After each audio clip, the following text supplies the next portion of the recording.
Welcome back. So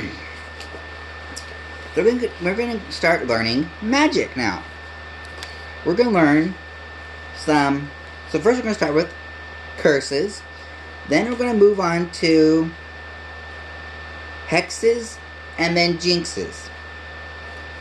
So please turn your spell books to page 103.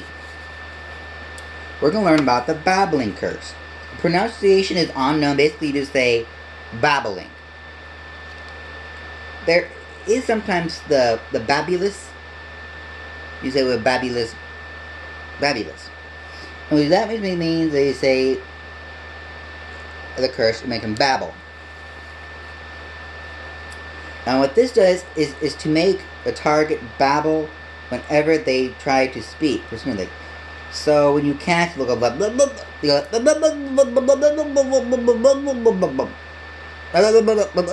they babble. You know, they can't even speak at all.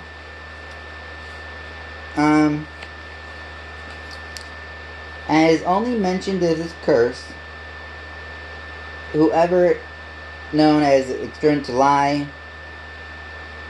it's possible that this curse will not even cure them. So basically, this curse can not physically harm them, but what I'm teaching you this curse is because sometimes some curses can actually be dangerous. So we're going through all curses and the hexes and jinxes. So next I want you to turn to page 105. We're learning about Calvario. Now this curse, to pronounce it is, we say call var eo. Calvario. It's like kind of like something just in like color. We say call var eo. Calvario. Calvario. It is to remove the target's hair or headdress. In Latin, Calvarius means bald. So this curse is basically, if you do put this curse upon someone, that means that it will take their hair off completely and their hair cannot grow back. Now if you see a wizard or witch that is bald, that does not precisely mean that that curse was placed upon them. They could have aged, they could have lost their hair at a point. But if you do cast this on somebody, basically you are making that their hair cannot grow back. Now there is a spell that can make their hair grow back. So when you're using this spell, this curse, you should be very, very careful of using it. Next, I want you to turn to page 107, known as confringo. To pronounce it, you go confringo. Confringo. It is to cause an explosion. In Latin, confringo means to smash, crush, or ruin. Now, it can be used in dueling as well. Now, if you could use confringo in dueling, it would just cause the opponent to be fired back.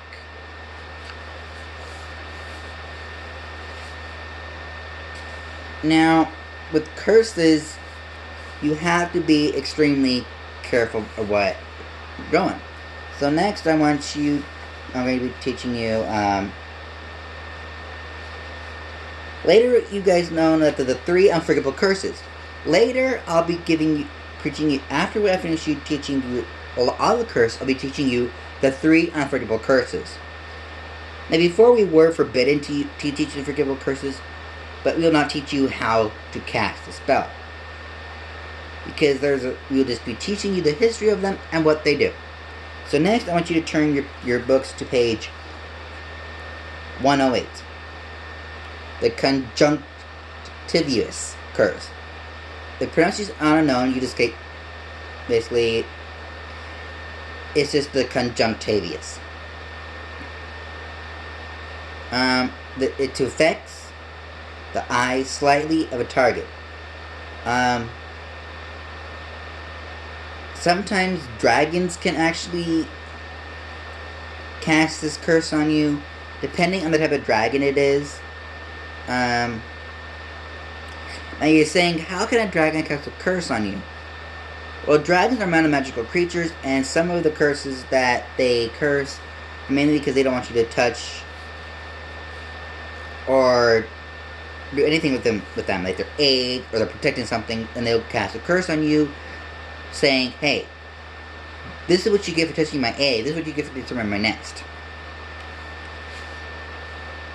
Next, once you turn to page 110, the ear shriveling curse. There is no impersonation, basically to make the target's ear shrivel. So there is really nothing about that curse. Curses have different, effects. There is also, continue turning your pages to 112 and 113. There is the entrail expelling curse, unknown pronunciation, to expel targets' entrails. It is unclear why the portrait of inventor such as a torturous curse would hang in a place of healing. There is the expulso curse. To pronounce it is expulso.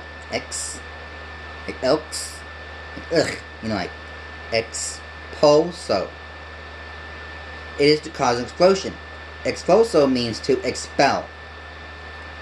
There is the fiend friar curse, to create a cursed fire. Now, what that one does is it can cause flames that are magical to few ways to destroy Horcrux. Now, they cannot be extinguished by normal water or enchanted water. So, basically, if you use a spell like Alchamente, that will somewhat extinguish it, but not all that quite. So it has to be a certain type of water that can actually extinguish it.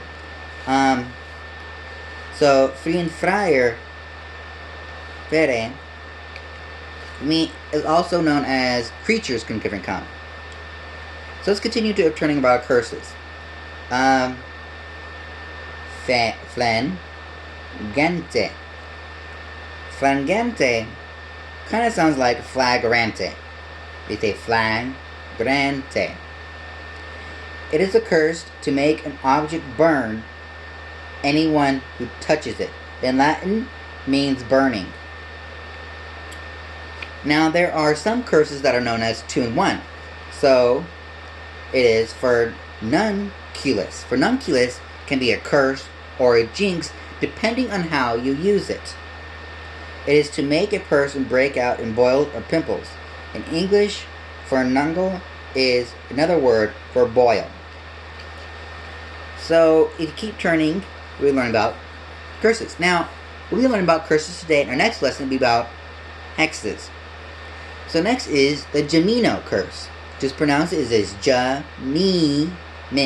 Jamino. It is to create duplicate of objects. In Latin, Jaminar means to double. Now, if you cast this curse on an object, if anyone who would touch it, it would double, and double, and double, and double, and double. It'll duplicate. It's like a duplicating spell. And it'll constantly make tons. Now, this curse is very dangerous. I prefer none of you do use it. It is known as the Horcrux curse. It is to contain one's soul, preventing death. Now, there is one who has done it. A Horcrux can be created after the cast has deliberately committed murder, and then cast a spell to separate the damaged portion of their soul to encase in separate objects or being. As long as the Horcrux remains intact, the cast will never truly be killed, though they may lose their body and need to exist in another form. Now, there is one person who has done this. This curse is very, very dangerous. Some of these curses, they do not have any counters at all. Just continue to turn. Imperial. Pronounced as Imperio. Now that is known as, I'm not going to teach you much about it, but that is known as one of the three Unforgivable Curses. There is Avada Kedavra and Crucia. So later we'll be teaching about the three Unforgivable Curses. So, after I teach you the curses, later we'll go back to the curses, and I'll teach you more about the three Unforgivable Curses. So why don't you skip the Imperio for right now. So go to the next curse. Locomotor Wimbley. To pronounce it, he goes Locomotor Wimbley. It is to make the target's legs collapse. There is the jelly fingers curse. There is also Locomotor Mortis. Is to make the target's legs stick together. The Mimblewimble curse. Mucus Adenosinium curse. To target a strong cold and extremely runny nose. So basically, Perverticus Totalis is used in dueling to paralyze. So there are a lot of curses. So if you go through your books and curses, you will see that there's a lot more curses. Reducto, Septocentra, Slugulus Erecto,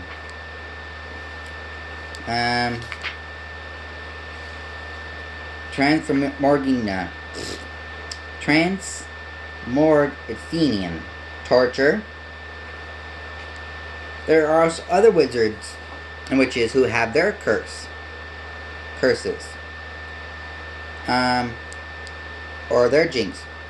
Now, other witches and witches is that they have made their own curses to actually harm, one to kill, one to cause pain, one to, torture, But when you do create something like that, you need to learn of how to create spells. It is very difficult to create spells, curses, hexes, jinxes. Now, a student can create one, yes. But you have to be a higher class. Like a level, year 5, 6, or 7. Or higher up, like a professor or more. So, for your homework, I would like you to tell me other curses besides the three unforgivable curses. I want you to pick 3 of those curses that you would use on a dark wizard or witch. And which 3 would you not want to be used on you? Do not pick 3 unforgivable curses. I don't want those to be in your homework. I want you to pick other 3 ones that you would not want to be besides 3 unforgivable. And 3 you would not want to be used. So 3 you would like to use on them, and 3 you would not like them to be used on you. Now, if any of you put the 3 unforgivable curses, 50 house points will be deducted from your house. So, we'll see you in our next lesson. We are learning about hexes. So, that'll be tomorrow. Tomorrow is hexes, of course. So, of course, you will not be needing your wands just yet. So, after I be teaching you a little bit about these, then we'll be start bringing out your wands. So I will tell you when your wands will be bringing out. Okay? So, I'll see you in our next lesson. Class dismissed, and have a wonderful day.